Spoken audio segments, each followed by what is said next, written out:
Hurmatli tomoshabinlar, aziz kanalimiz kuzatuvchilari, bugun siz bilan shunday bir yangilikni muhokama qilamizki, u har birimizga, ayniqsa keksa avlod vakillariga va ularning oila a'zolariga bevosita daxldor. Bu shunchaki bir xabar emas. Bu sizning kundalik hayotingizga, transportdan foydalanish tartibiga, xarajatlaringizga katta ta'sir ko'rsatadigan o'zgarishdir. Agar siz nafaqaxo'r bo'langiz yoki oilangizda nafaqaxo'r bo'lsa, ushbu ma'lumot siz uchun hayot ahamiyatiga ega. Shuning uchun iltimos diqqat bilan tinglang va hoziroq kanalimizga obuna bo'lib, videoga like bosishni unutmang.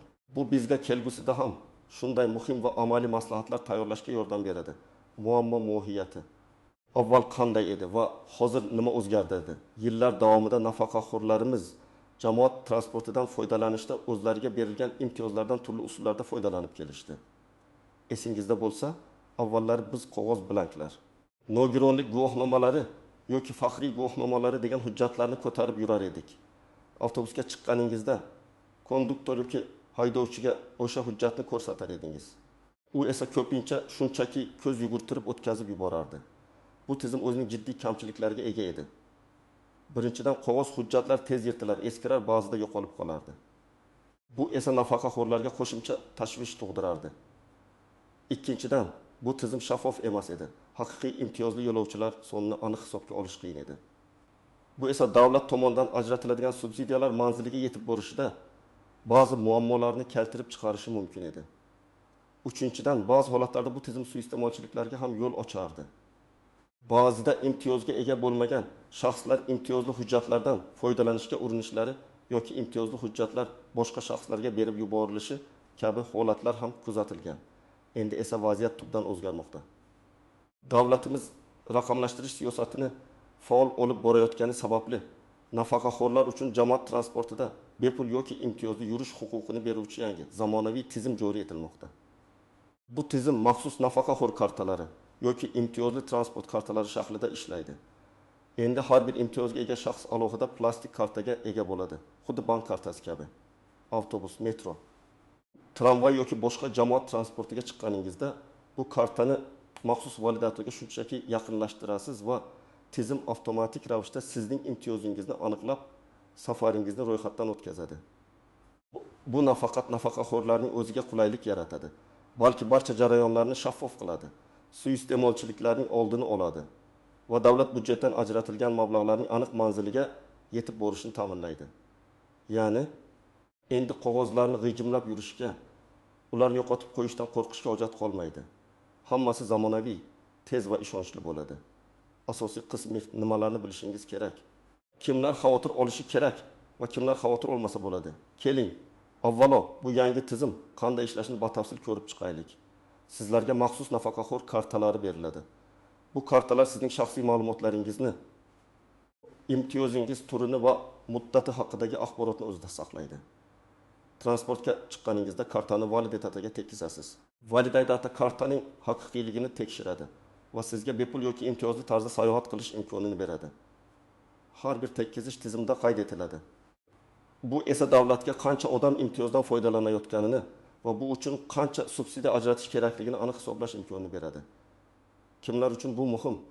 Birinchidan va eng muhimi, albatta barcha nafaqaxo'rlar uchun. Hatto siz kamdan kam jamoat transportidan foydalansangiz ham bu karta sizda bo'lishi shart. Chunki u sizga berilgan davlat imtiyozini kafolatlaydi. Ikkinchidan, nogironligi bo'lgan shaxslar va urush qatnashchilari kabi boshqa ijtimoiy himoyaga muhtoj qatlamlar uchun ham bu kartalar dolzarb. Chunki aynan shu kartalar orqali sizning imtiyozingiz aniq belgilab qo'yiladi va so'zsiz amalga oshiriladi. Uchinchidan, nafaqaxo'r oila a'zolari bor fuqarolarimiz ham bu jarayonni tushunishlari kerak. Chunki ko'pincha aynan sizlar ota-onalaringizga yoki bobo-buvalaringizga bu kartalarni rasmiylashtirishda yordam berasiz. Keling, bir nechta real hayotiy misollar bilan tushuntiraylik. Misol, Mirzayev bobo Maygun yoshli urush faxriysi. Uning har kungi marshrути shahar markazidagi poliklinikadan uyigacha bo'lgan avtobus yo'nalishi edi. Avvallari Mirzayev bobo o'zining qog'oz urush faxriysi guvohnomasini doimo yonida olib yurar edi. Ba'zida konduktorlar hujjatni diqqat bilan tekshirib, yoshidan va hurmatidan o'tkazib yuborishar. Ba'zida esa yosh konduktorlar uning guvohnomasining asl yoki soxtaligini baholab o'tirishar edi. Bu esa Mirzayev boboga noqulaylik tug'dirar xijolatga qo'yar edi. Eng yomoni bir marta u guvohnomasini yo'qotib qo'yganida uni tiklash uchun bir necha haftasini sarflashiga to'g'ri kelgan. Yangi tizimda Mirzayev boboga maxsus elektron karta beriladi. U endi valyuta kartasini tekkizadi, hech kimdan ruxsat so'ramaydi, hech qanday bahs munozaraga kirishmaydi. Tizim avtomatik tarzda uning urush faxriysi ekanligini tan oladi va safarni bepul deb ro'yxatdan o'tkazadi. Bu Mirzayev bobo uchun har yili taxminan 300 ming so'm atrofida mablag'ni tejash bilan birga eng muhimi qadri, obro'si va tinchligi ta'minlanadi. Misol, ikki qo'lda opaning yoshi 15 da, u nafaqadagi o'qituvchi. U har kun nevaralarini maktabdan olib kelish uchun ikki xil avtobusda borib keladi. Avvallari u o'zining nafaqaxo'r guvohnomasini ko'rsatar, lekin Xolida opa uchun barcha yo'lovchilar oldida o'z imtiyozini eslatish ba'zan noqulay bo'lar edi. Bundan tashqari, u nafaqaxo'r bo'lgani uchun ba'zi yo'nalishlarda to'liq bepul emas, balki qisman imtiyozga ega edi. Ba'zida konduktor unga chegirma haqida eslatar, ba'zida eslatmas edi. Bu esa har safar to'lov bilan bog'liq noaniqliklarni keltirib chiqarardi. Yangi karta bilan Xolida opa oddingina kartasini validatorga tekkizadi. Agar unga to'liq bepul bo'lsa, hech qanday pul yechilmaydi. Kartasidagi elektron hamyondan avtomatik ravishda, misol uchun, E'timanda chegirma bilan 700 so'm yechib olinadi. Bu holda opaning har bir safari uchun 700 so'm tejaydi. Kuniga 2800 so'm, oyga esa taxminan 7 million so'm atrofida mablag' uning cho'ntagida qoladi. Eng muhimi, hamma narsa avtomatlashgani uchun hech qanday noaniqlik yoki kelishmovchilik bo'lmaydi. Misol uchun, Nodira singlimiz 3 guruh nogironda Garpur yoshda. U imtiyozli yo'lovchi sifatida doimiy jamoat transportidan foydalanadi. Avvallari u nogironlik guvohnomasini ko'rsatib, bepul yurardi. Ammo bir muammo bor edi. Uning guvohnomasida qanday turdagi nogironlik va qanday muddatda belgilangani faqatgina hujjatni o'qib ko'rish orqali aniqlanardi. Ba'zida ayrim konduktorlar uning yoshligini ko'rib, nogironlik guvohnomasining haqiqiyligiga shubha qilishardi. Endi Nodira singlimiz maxsus karta oladi. Bu karta uning nogironlik guruhini, unga berilgan imtiyozning muddatini va boshqa muhim ma'lumotlarni elektron shaklda saqlaydi. Validatorga tekkizilganda barcha ma'lumotlar bir zumda tizimga uzatiladi va uning bepul yurish huquqi tasdiqlanadi. Bu Nodira singlimizga qulaylik yaratishdan tashqari, uning shaxsiy ma'lumotlarini himoya qilishga ham yordam beradi. Chunki har safar hujjatni ochiq ko'rsatishga hojat qolmaydi. Bu uning uchun yillik 300 ming so'mdan ortiq tejash imkoniyatini beradi va eng muhimi, u o'zining imtiyozini xotirjamlik bilan amalga oshirishi mumkin bo'ladi. Xo'sh, kimlar xavotir olishi kerak? Aslida hech kim jiddiy xavotir olmasligi kerak, ammo shuni bilish kerakki, bu tizimdan imtiyozsiz foydalanishga harakat qilgan yoki mavjud imtiyozlarni suiiste'mol qilgan shaxslar uchun endi bu imkoniyat cheklanadi.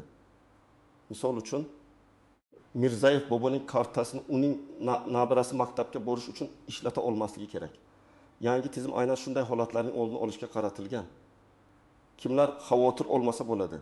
Albatta barcha halol, vijdonli nafaqaxo'rlarimiz, nogironligi bo'lgan shaxslar, urush va mehnat faxriylari xavotir olmasa bo'ladi. Aksincha, bu tizim sizning haqqoniy imtiyozlaringizni himoya qilishga qaratilgan. Bu sizning turmushingizni yengillashtirish va qulaylik yaratish uchun joriy qilinmoqda. Asosiy qismi iki qoidalar, istisnolari, tuzoqlar va noaniq nuanslar har qanday yangi tizimda bo'lgani kabi bu yerda ham ba'zi istisnolar, ehtiyot bo'lish kerak bo'lgan joylar va noaniq nuanslar mavjud. Keling, ularni birma-bir ko'rib chiqaylik, toki siz hech qanday kutilmagan vaziyatga duch kelmaysiz. Birinchi istisno texnologiyadan uzoq bo'lgan nafaqaxo'rlar. Ba'zi keksa yoshdagi fuqarolarimiz smartfonlar, plastik kartalar va validatorlar kabi zamonaviy texnologiyalardan foydalanishda qiyinchiliklarga duch kelishlari mumkin. Ular uchun kartada validatorga to'g'ri tekkizish, uni yo'qotib qo'ymaslik yoki shikastlab qo'ymaslik muammo bo'lishi mumkin. Bu holatda davlat organlari va banklar nafaqaxo'rlar uchun maxsus instruksiyalar, qo'llanmalar va yordam xizmatlarini tashkil etishlari shart. Masalan, bank xodimlari karta berish paytida uni qanday ishlatishni amaliy ko'rsatib berishlari kerak. Bundan tashqari, nafaqaxo'rning oila a'zolari unga bu jarayonda yordam berishlari zarur.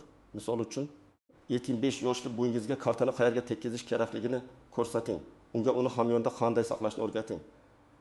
Agar biror qiyinchilik tug'ilsa, yaqin atrofdagi bank filiali yoki transport vazirligining aloqa markaziga murojaat qilish mumkin. Har bir avtobus yoki metro bekatida ham yordam beruvchi xodimlar bo'lishi lozim. Ikkinchi tuzoq kartaning yo'qolishi yoki shikastlanishi. Elektron karta plastikdan yasalgan bo'lib, uni yo'qotish yoki sindirib qo'yish ehtimoli mavjud. Agar karta yo'qolsa, uni zudlik bilan blokirovka qilish kerak. Xuddi bank kartasi yo'qolganda qilganingizdek. Buning uchun sizga kartani bergan tashkilotga, masalan, banka yoki transport karta xizmatiga murojaat qilishingiz kerak bo'ladi. Aks holda topib olgan shaxs sizning imtiyozingizdan foydalanishi mumkin. Bu esa suiiste'molchilikka olib keladi. Kartani qayta chiqarish uchun esa ma'lum miqdorda to'lov undirilishi va vaqt talab etilishi mumkin. Misol uchun bir hafta davomida yangi karta tayyorlanishi mumkin. Bu vaqt ichida siz odatdagi tarif bo'yicha to'lov qilishga majbur bo'lasiz yoki vaqtincha bir martalik chiptalardan foydalanishingizga to'g'ri keladi. Shuning uchun kartani ehtiyot qiling va uni xavfsiz joyda saqlang. 3-noaniq nuans. Shaharlararo transport va jamoat transportining turlari. Ushbu imtiyozli kartalar asosan shahar ichidagi jamoat transportida avtobus, metro, tramvay, trolleybus amal qiladi. Shaharlararo avtobuslar, tezyurar poyezdlar yoki taksilar uchun bu imtiyozlar odatda amal qilmaydi. Agar alohida qoida yoki dastur bilan belgilangan bo'lmasa. Shuningdek, xususiy marshrutli taksilarda ham validatorlar bo'lmasligi mumkin. Demak, u yerda bu karta ishlamaydi.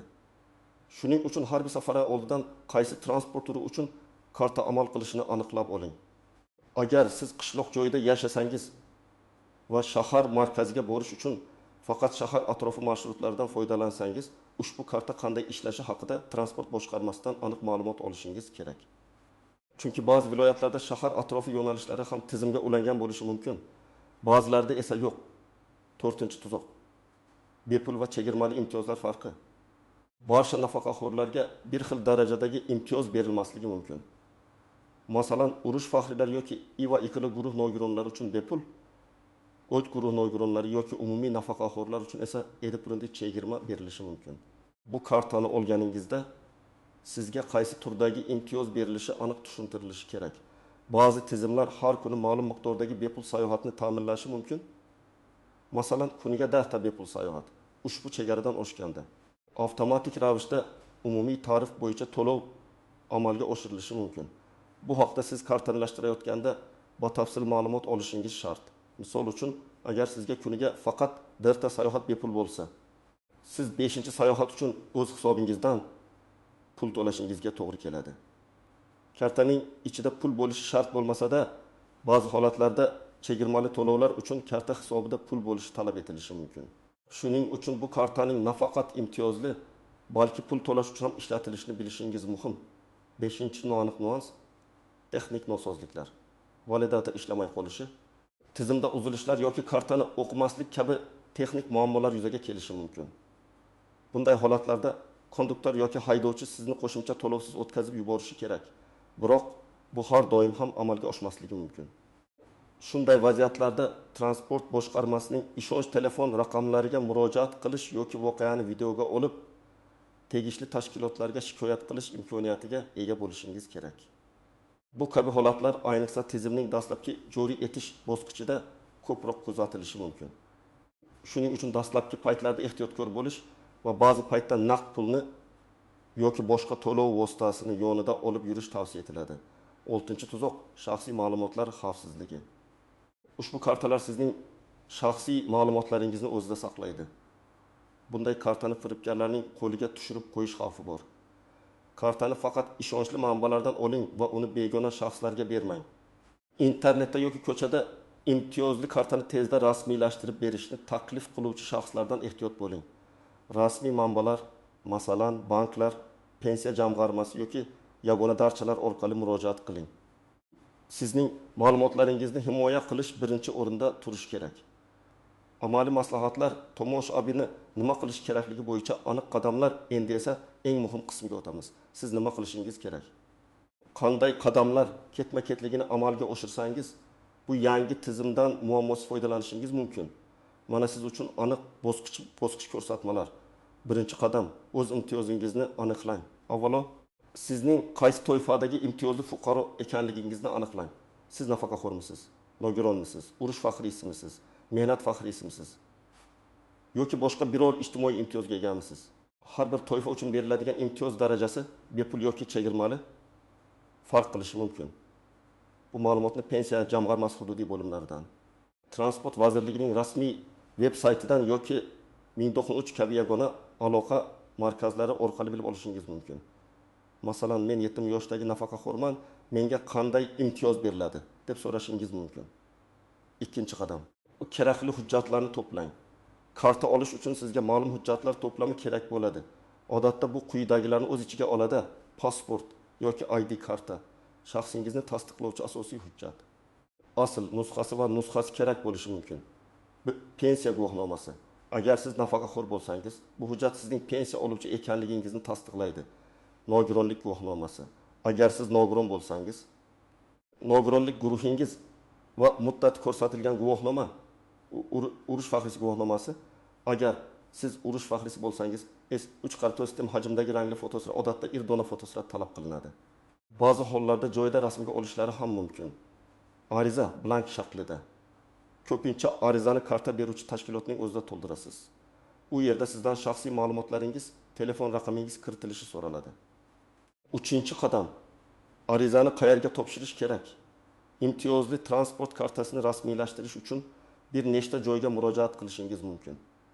Eng keng tarqalganlari markazlashgan xizmat ko'rsatish maskanlari masalan. Yagona darcha markazlari. Bu yerda siz bir qator davlat xizmatlarini olishingiz mumkin. Shu jumladan imtiyozli transport kartasini ham. Xizmat ko'rsatish sifatli va tez bo'ladi. Ayrim bank filiallari, davlat banklari, masalan, Xalq banki yoki boshqa banklar ko'pincha bu xizmatni ko'rsatish uchun vakolatli etib tayinlanadi. Odatda eng yaqin filialga borishingiz mumkin. Transport boshqarmasi hududiy bo'limlari yoki transport korxonalari kassalari. Ba'zi shaharlarda to'g'ridan-to'g'ri transport sohasiga aloqador tashkilotlar ham karta rasmiylashtirish xizmatini ko'rsatishi mumkin. Murojaat qilishdan oldin o'zingizning hududingizda aniq qaysi tashkilot bu xizmatni ko'rsatishini Transport vazirligining rasmiy sayti orqali yoki mahalliy hokimiyat organlaridan aniqlashtiring. Misol uchun, Toshkent shahrida transport xizmati markazi orqali bu kartalarni rasmiylashtirish yo'lga qo'yilgan. 4-qadam kartani olish va faollashtirish. Arizangizni topshirganingizdan so'ng ma'lum bir muddatdan keyin, odatda 3-7 ish kuni ichida kartangiz tayyor bo'ladi. Kartani olgani borganda shaxsingizni tasdiqlovchi hujjat, pasport bilan borishingiz shart. Kartani olganingizdan keyin ba'zi holatlarda uni faollashtirish talab etilishi mumkin. Odatda bu bank xodimi yoki markaz xodimi tomonidan amalga oshiriladi. Ular sizga kartani qanday ishlatishni ko'rsatib beradilar. Agar karta ichida pul bo'lishi talab qilinsa, chegirmali sayohatlar uchun o'sha yerda balansni to'ldirish imkoniyati ham bo'ladi. 5-qadam kartadan to'g'ri foydalanish. Transport vositasiga chiqqaningizda kartani avtobus, metro yoki tramvay ichidagi maxsus validatiga tekkizing. Odatda ovozli signal yoki yorug'lik indikatori sizning safaringiz qabul qilinganligini bildiradi. Kartani validatiga juda tez yoki juda sekin tekkizmang. Unga bir necha soniya ushlab turing. Kartani ehtiyot qiling. Uni egmang, ustiga og'ir narsalar qo'ymang, suv tegizmaslikka harakat qiling. Kartangizni boshqa shaxslarga berish qat'iyan man etiladi. Chunki bu sizning imtiyozingizni suiiste'mol qilish hisoblanadi va jazo choralariga sabab bo'lishi mumkin. 6-qadam. Muammolar yuzaga kelsa nima qilish kerak? Agar kartangiz ishlamasa, validator uni o'qimasa yoki yo'qotib qo'ysangiz, zudlik bilan karta berilgan tashkilotga murojaat qiling. Aloqa markaziga telefon qiling yoki eng yaqin filialga boring. Yo'qolgan kartani blokirovka qildiring va yangisini olish tartibini bilib oling. Texnik nosozlik yuzaga kelsa, konduktor yoki haydovchiga vaziyatni tushuntiring. Agar imkoni bo'lsa, Transport vazirligining ishonch telefoniga qo'ng'iroq qiling. Biror muammo bo'lganda, albatta dalillarni to'plang. Masalan, videoga oling, guvohlarning ismini yozib oling va keyinchalik shikoyat qilish uchun foydalaning. Xulosa va yakuniy chorlov aziz do'stlar, umid qilamanki, bugungi videomiz sizga yangi imtiyozli transport kartalari tizimini to'liq tushunishingizga yordam berdi. Bu o'zgarishlar sizning hayotingizni qulaylashtirish, imtiyozlaringizni himoya qilish va davlat subsidiyalarini adolatli taqsimlash uchun joriy etilmoqda. Texnologiyadan foydalanishdan qo'rqmang. Qiyinchiliklarga duch kelsangiz, albatta yaqinlaringizdan yoki mutaxassislardan yordam so'rang. Bu karta sizning haqqoniy imtiyozingizni kafolatlaydi. Shuning uchun uni rasmiylashtirishni aslo kechiktirmang. Endi esa sizdan kichik bir iltimos. Ushbu video haqidagi o'z fikr mulohazalaringizni, savollaringizni izohlarda yozib qoldiring. Agar siz allaqachon bunday kartaga ega bo'lgan bo'lsangiz, o'z tajribangiz bilan bo'lishing. Bu boshqa tomoshabinlarimiz uchun juda foydali bo'ladi. Videomizga like bosing va kanalimizga obuna bo'lishni unutmang. Zero sizning qo'llab-quvvatlashingiz bizga yanada ko'proq foydali va muhim ma'lumotlarni ulashishga ilhom beradi. Keyingi videolarimizda ko'rishguncha xayr, salomat bo'ling.